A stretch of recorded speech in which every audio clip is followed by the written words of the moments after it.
Join us as we celebrate Black history and culture. Eyewitness News presents Honoring Black History. Hello, I'm Nick Toma.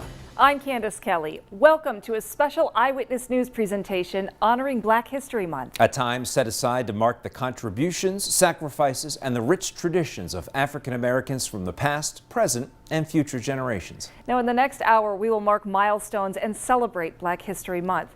We begin with history in the Electric City. Louise Tanner Brown certainly made her mark in the world in the 1920s. She was way ahead of her time in the business world as an African American and a woman. Eyewitness News reporter Mark Hiller has her proud history. This was a profile on Louise Brown. There's a closer-up photo of the trucking company. Louise Tanner Brown and Trucking Company are synonymous when it comes to business success stories from the 1900s in the city of Scranton. Photos and other resources from the Lackawanna Historical Society help flesh out her accomplishments. You have to go back to 1920, when at the age of 37, the trained hairdresser from Western Pennsylvania married George Brown, an African-American owner of a drayage business on Cliff Street in Scranton. The business hauled products like those from the old grocery store chain A&P, using mostly low, horse-drawn flatbed wagons. Historically, draying usually is an occupation that was managed and run by Black people. But in 3 short years, Louise Brown would unexpectedly become sole owner of G.W. Brown. In a part of downtown Scranton, now best known for buses and trains, is where the dray business existed, which Louise Brown took over in 1923 following her husband's death. How she managed to build up that business as a 20th century Black woman in this city is no small feat. At the time, it was unheard of for a woman to run such a significant business, let alone a Black woman in a largely white community.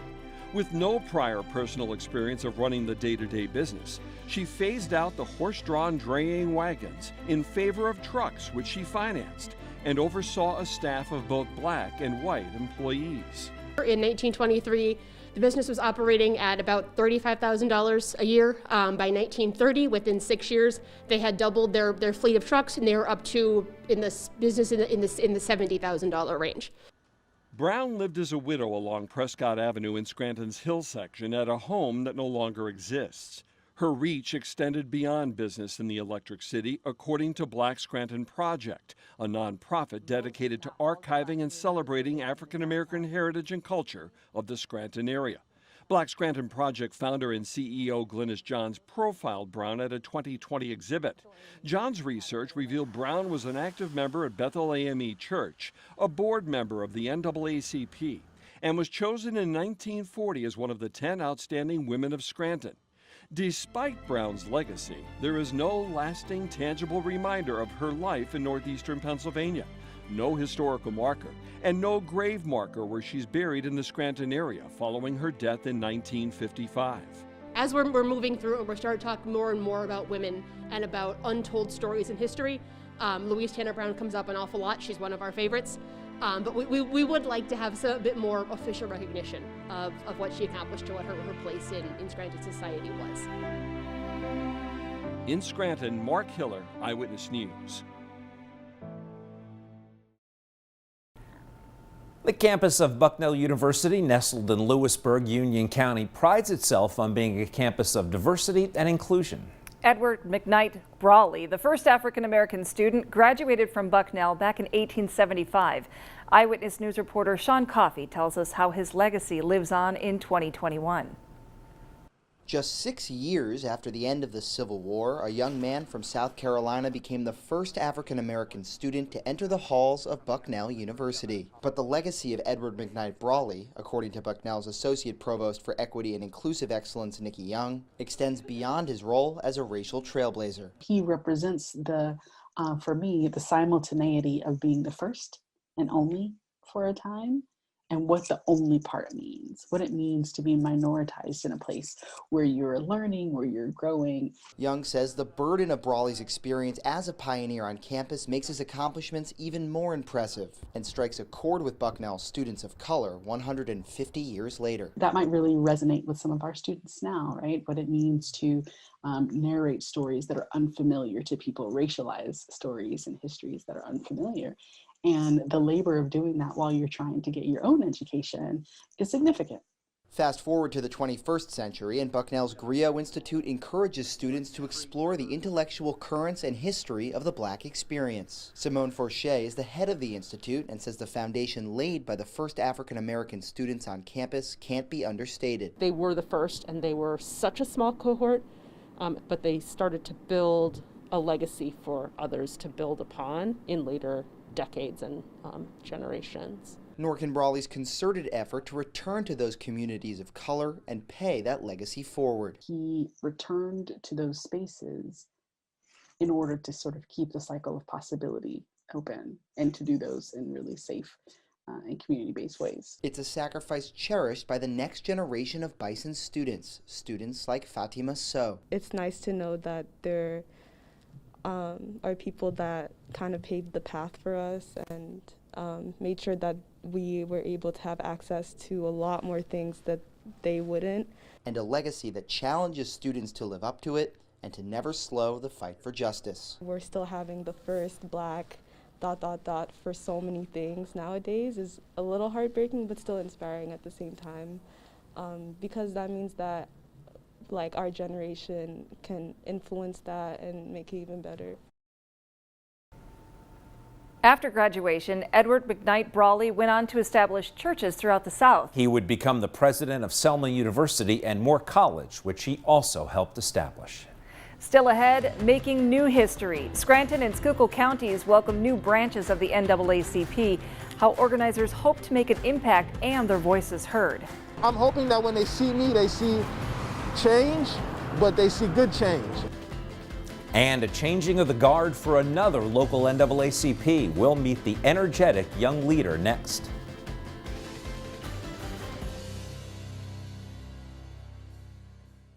You're watching a special Eyewitness News presentation honoring Black history.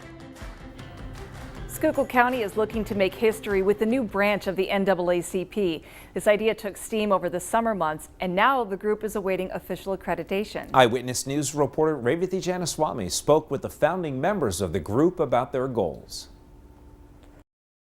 All of us minorities, we have families, we have children to feed, we want jobs. That's all, just to be inclusive and be fair. By the beginning of March, Schuylkill County will have a new NAACP branch. The last branch was active over 4 decades ago. You know, we're going to be proactive, heavy-handed with education in a lot of different areas, just making people aware of a lot of different things through the school districts, through unemployment, through police work. Organizers tell me they began discussing the creation of the Schuylkill County NAACP in early 2020.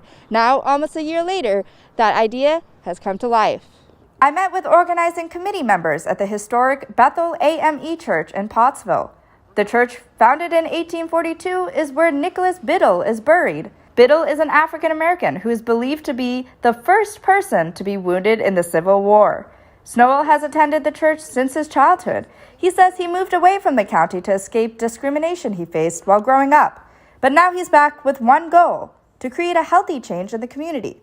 Well, with all the unrest that has happened, mainly because of George Floyd, that's what sparked a lot of people to start talking online. And then we start chatting online, and the common consensus was that, you know, there was nothing for people to go when they run into trouble or they're discriminated against. We identifying different shortcomings of existing organizations in the community. You know, they're doing good work, but there's still disparities that are left behind. And so that's kind of the basis of forming the NAACP for the county, is because they do a little bit better job at addressing some of those issues that are left behind. Rubina Tureen is a member of the Schuylkill County NAACP Organizing Committee. She's also part of the nonprofit Schuylkill Vision that aims to fight racism. The group held community listening sessions and created a survey to discuss the topic. But it was a good start to see how people feel about racism in the county. And the evidence was pretty strong that we really need to further our mission to do something about it. To make the branch official, the committee had to submit an application and sign up a minimum of 100 adult members. Marukas says forming the group was the easy part. Showing up is, sometimes half the battle. And so now I would say the real work begins in starting that communication and that cross collaboration between groups, between ethnic lines, between race lines, between different social strata, even within the county. In Pottsville, Revathi Janaswamy, Eyewitness News. Tureen says events highlighting Black History Month are planned, including an event that will pay tribute to the first African-American heavyweight champion, Jack Johnson, along with local heroes. They hope to be accredited sometime soon. In Lackawanna County, a new NAACP branch started organizing in 2020, but the members have been very active in the community, making their voices heard and their strong commitment to community service for some time now. Eyewitness News reporter Kevin Hayes has been closely following their journey from the beginning. It's been less than a year since the idea even came about to have a branch of the NAACP here in Lackawanna County, and more specifically here at the intersection of Linden and Washington in the Electric City. We've seen the organization grow. We are so grateful, and we're looking forward to continuing to work with everyone. It was in the wake of the death of George Floyd that we saw communities band together. We've been trying to do this for some time, and finally we have the right people in place to help facilitate this and get it off the ground and get a firm foundation. More than 100 official members joined in less than 100 days. The chants in Courthouse Square grew quieter as the work spread throughout the Electric City and beyond. We're getting our name out there, we're getting our intentions out there, and all I can hope for is that people hold on to that, run with it, and know that we have their best interests in mind. While the committee worked tirelessly to promote information, equality, and community, they also became involved in putting the spotlight on the issues. In mid-November, information was leaked about 2 Scranton police officers who had been terminated for racist behavior. Roundtables with the mayor, chief of police, and different organizations, including the NAACP, began. We're not here to create a vice between us or the community and its officials.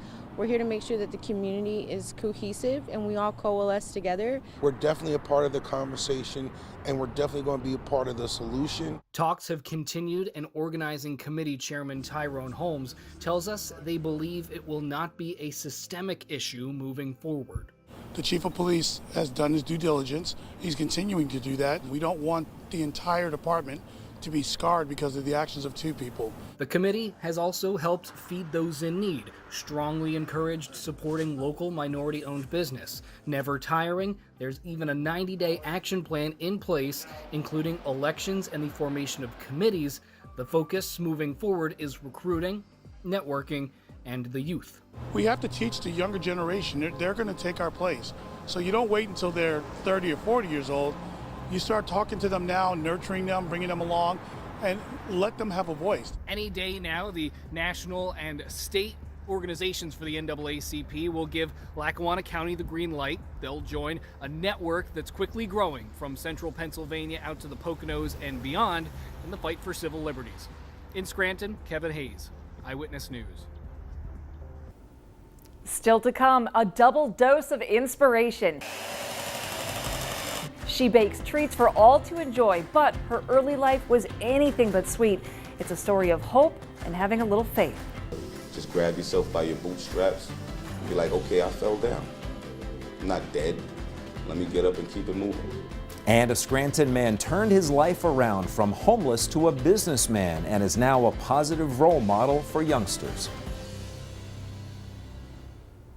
You're watching a special Eyewitness News presentation honoring Black history.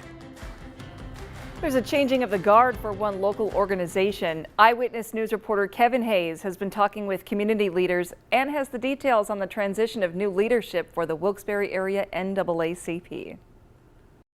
It's a new era for the Wilkes-Barre chapter of the NAACP. They have a fresh, young face coming into the presidency, and that's going to complement a lot of the knowledge of the old guard. I'm hoping that when they see me, they see change, but they see good change. After years of leadership for the Wilkes-Barre NAACP, Ron Felton has paved the way for a new president. The young people had stepped forward once again. They stepped forward during the civil rights movement when they felt the adults just wasn't being aggressive enough. While Felton has fond memories and triumphs to hang his hat on, he's been looking for someone to step up to the plate for some time. They're replacing a lot of us older people with this young and more energetic group of young people, which I can only say that I welcome. Enter Jamil Castile, a Brooklyn transplant who has been active from Bloomsburg University across NEPA for the better part of a decade. They trust me because I have the experience within the association, so they believe that I can get the job done. He's been groomed in the NAACP's National Next Gen program, and he's an advisor on the state level to the College and Youth Division. Now he's looking to do what so many activists have tried, to bridge the generational gap. I think the younger voice, we have social media, we have all these different platforms, we can get information on demand. I hope that my presence brings some young adults, brings some new energy. Like I said, it's a marathon, I'm just fresh legs. So, I'm just gonna carry it on. Of course, Calist excited to step into this leadership role, and Ronald Felton more than eager to hand off the torch. In downtown Wilkes-Barre, Kevin Hayes, Eyewitness News.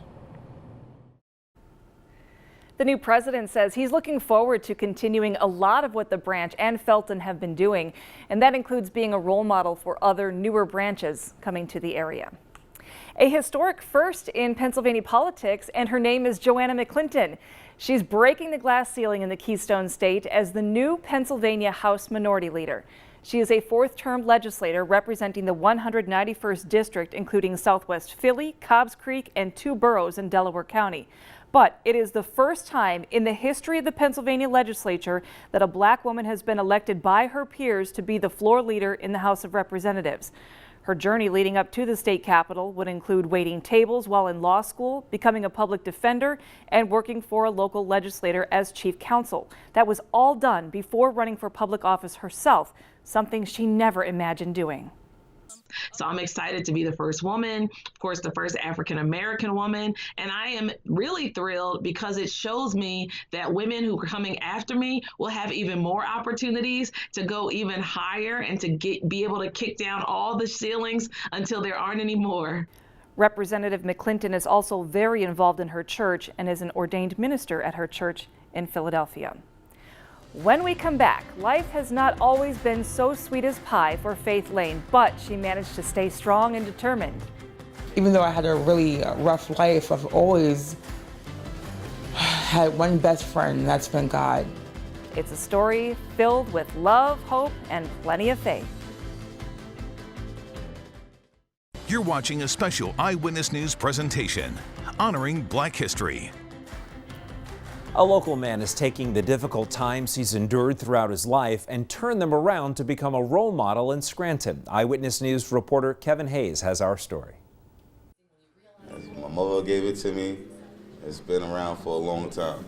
The nickname, like the man who carries it, isn't easily explained. Many in South Scranton look up to the owner of Butter's Barber Shop and Salon on Pittston Ave and the Suds and Duds on Cary, but it wasn't always that way. I grew up selling things that could get me in trouble, so I changed my product. It allowed me to become where I'm at today.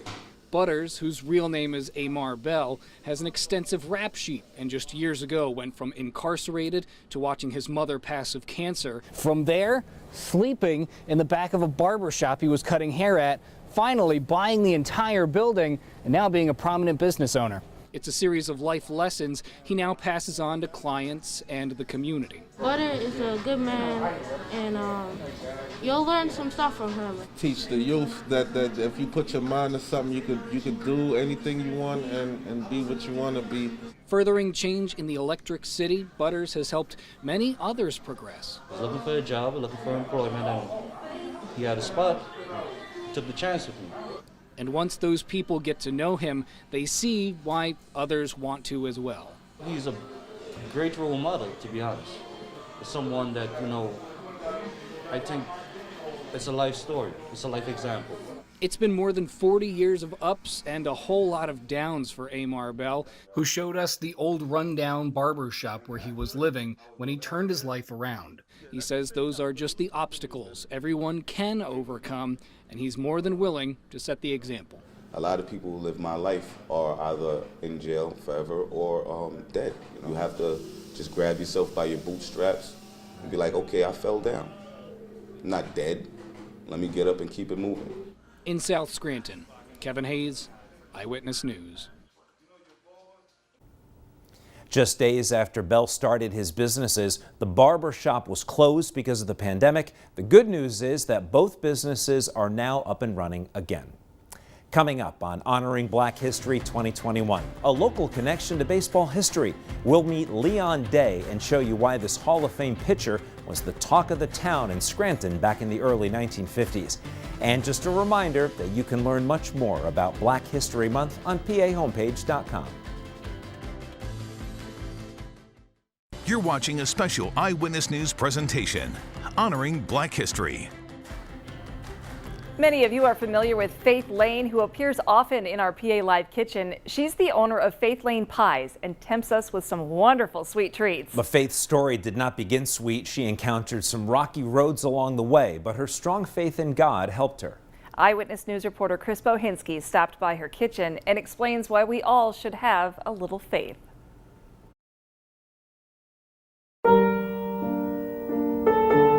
I was born to a mother that was a drug addict, and so was my dad. So they both died when I was 5 years old. And from there, my life was like kind of horrific. If there was a recipe for Faith Lane's young life, it would include a myriad of ingredients that would have many losing faith.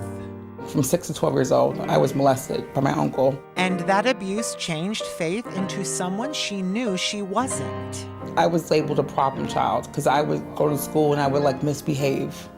I would have fights every day. I was just that kid that you didn't want to have in your classroom. Even though she was living with her aunts and uncles, she says they made her feel like a rotten egg. I remember I was so hungry.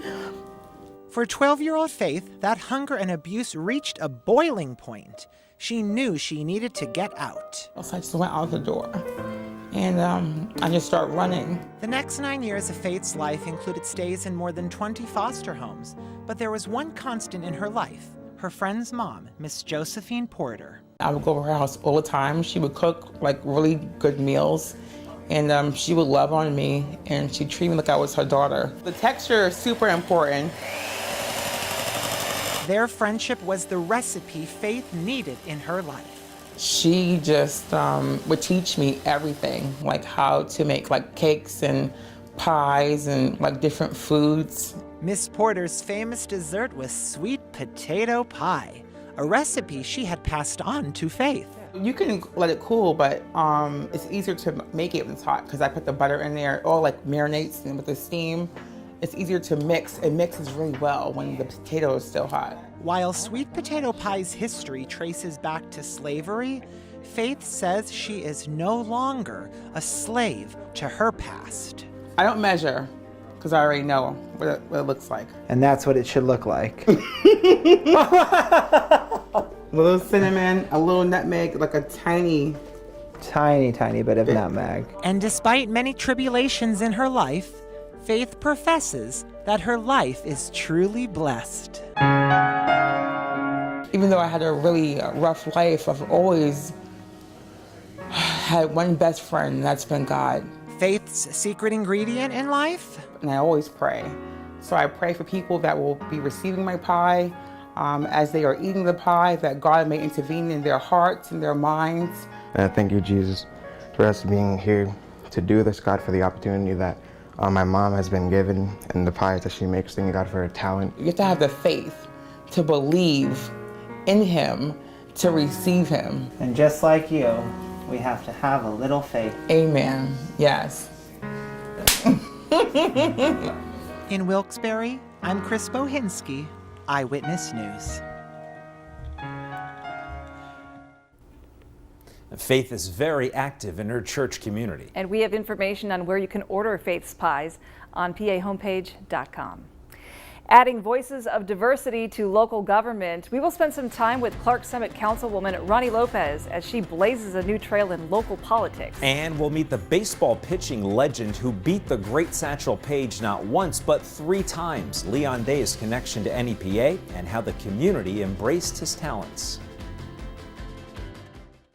You're watching a special Eyewitness News presentation honoring Black history.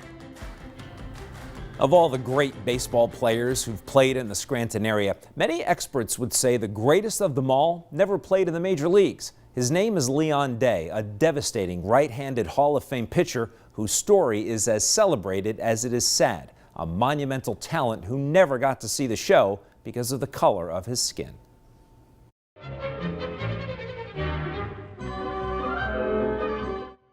The year was 1952, and an aging Leon Day took the field for the Scranton Miners, a St. Louis Browns affiliate playing at Scranton Stadium in Dunmore.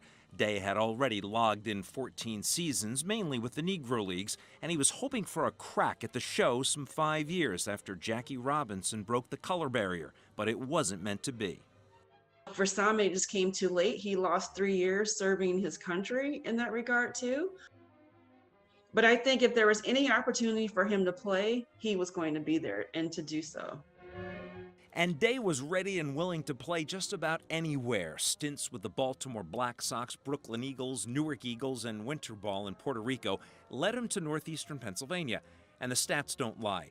Day was considered by some to be a better pitcher than the great Satchel Paige. In fact, in head-to-head competition, Day won 3 out of 4 games. Day was a good hitter, too. In 1937, he hit over 300 with a perfect 13-0 pitching record. He also played every position except catcher, and he did all of it while battling systemic racism. Remember, they couldn't stay in the hotel. They had their own buses. They had their own dry cleaners, their own banks. When you think about that sort of atmosphere and the results that were produced, it's just phenomenal. But Scranton embraced Leon Day's talent. Newspaper accounts show his arrival in the Electric City was a big deal. From the articles that I found, this gentleman was very celebrated among sports fans and among the community in general. They're getting heavy coverage in the papers, like not only the days after the games, but also the days before the games leading up to it. And Leon Day is a big part of that, too. It was almost like he was a feature for people to come out to see. Local baseball historian Nicholas Petula believes Day relished the job in Scranton despite the Browns' reputation as a bad franchise. We're the St. Louis Browns. To people who followed the game, Day was one of the greats. Even if I'm hooking up with a team like the St. Louis Browns, who were considered a joke even at that time in the major leagues, you know, maybe something can happen for me. Maybe I can, catch some lightning. But I think the real baseball people at that time, I think they recognized that this was a superstar that had been denied.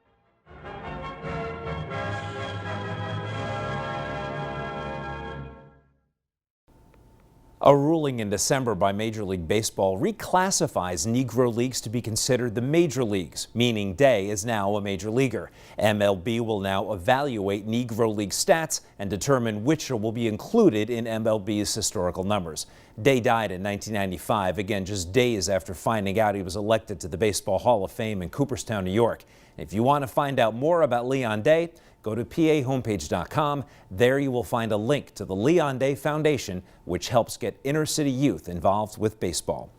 Still ahead, he was a professional boxer, activist, and personality the media just couldn't resist. We're talking, of course, about the man nicknamed the greatest, Muhammad Ali. A trip to his training camp as we continue to honor Black History Month. You're watching a special Eyewitness News presentation honoring Black history. Black history has had strong roots in the Clarks Summit area of Lackawanna County since the Civil War era. Waverly and Clarks Green townships served as stops along the Underground Railroad. Now the borough of Clarks Summit continues to break the racial divide. Eyewitness News reporter Julie Dunphy has the story. This corner of Lackawanna County is steeped with African American history. Nearby, Clarks Green and Waverly were just a couple of communities that helped former slaves escape to freedom in the Underground Railroad. Fast forward nearly 200 years, Clarks Summit's local leaders have broken the racial divide once again. On August 31st, 2020, Ronnie Lopez was sworn in as a Clarks Summit councilwoman. That moment's bigger than me. That moment represents for other women of color to potentially have that same position. And that's what I wanted that moment to be about. Now, 6 months into her new position, Lopez says she's getting the knack of it, finding her voice and making a difference in people's lives. I think our best accomplishment thus far is that we haven't had to increase taxes for the borough, which is always a plus. It's been a difficult year for people during the pandemic, and I think anywhere where they can save, we try to make that possibility for them. Lopez is the first African-American councilwoman in Lackawanna County. She's also part Hispanic. And I think it's important for people to be able to look to their representatives and see themselves, whether that be in their ethnicity, their gender, especially in the climate that we're living in today. I think that's critical, and the fact that I get to be a positive representation for people of color is a huge bonus for me. Lopez follows Mayor Herman Johnson in marking a historic role in the county. Johnson was appointed mayor of Clarks Summit in October 2016, making him the first African-American mayor in Lackawanna County's history. He's actually become a mentor to me. He's someone that I admire. What he's been able to do for this borough, I think, is incredible. The barriers that he's broken down, and he works collaboratively with everyone. And it doesn't stop there. Lopez's younger brother, Ron Thomas, sits on council as a junior member. On our last meeting, he brought up his concerns about police activity after the insurrection occurred at the Capitol. It's nice to see that he's actually initiating ideas and voicing his concerns and kind of finding his own place as well. All three trailblazers, individually and side by side, hoping they inspire others to follow in their footsteps. I think it's not just about remembering where we came from, but also know where we're going in the future. And I think this past year, more than ever, I'm incredibly proud of what my generation, the millennial generation, has done for Black community. And I know one day that that will be noted as being historical for Black History Month. Reporting in Clarks Summit, Julie Dunphy, Eyewitness News. Ronnie Lopez says her wish is to one day have her brother sit on council with her as a councilman. And just a reminder that you can learn much more about Black History Month on PAHomepage.com. You're watching a special Eyewitness News presentation honoring Black history. Muhammad Ali will long be remembered as the greatest, a sweet-talking boxer with one heck of a knockout punch. He was also an entertainer and an activist, and you can learn about one of the most celebrated athletes at his training camp located in Deer Lake, Schuylkill County. Eyewitness News sports director A.J. Donatoni takes us there.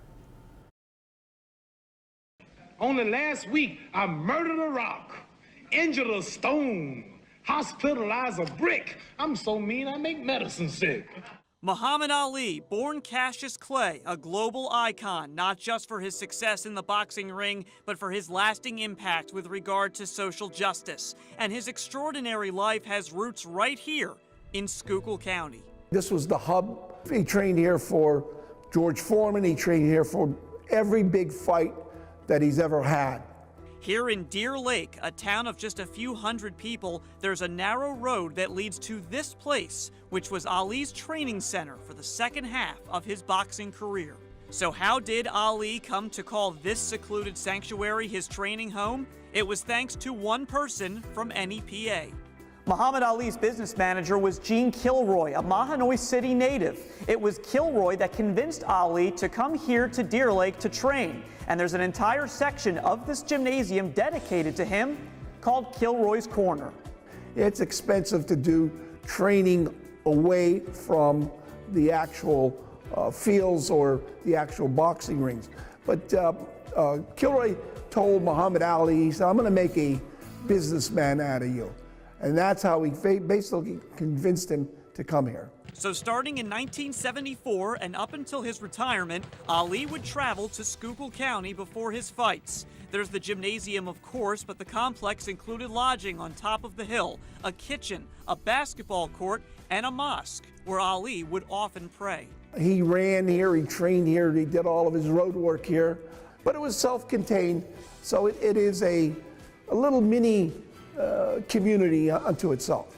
Following Ali's retirement, the facility was sold and used for other purposes. But in 2016, shortly after Ali's death and with the property up for sale again, the son of a football legend stepped in.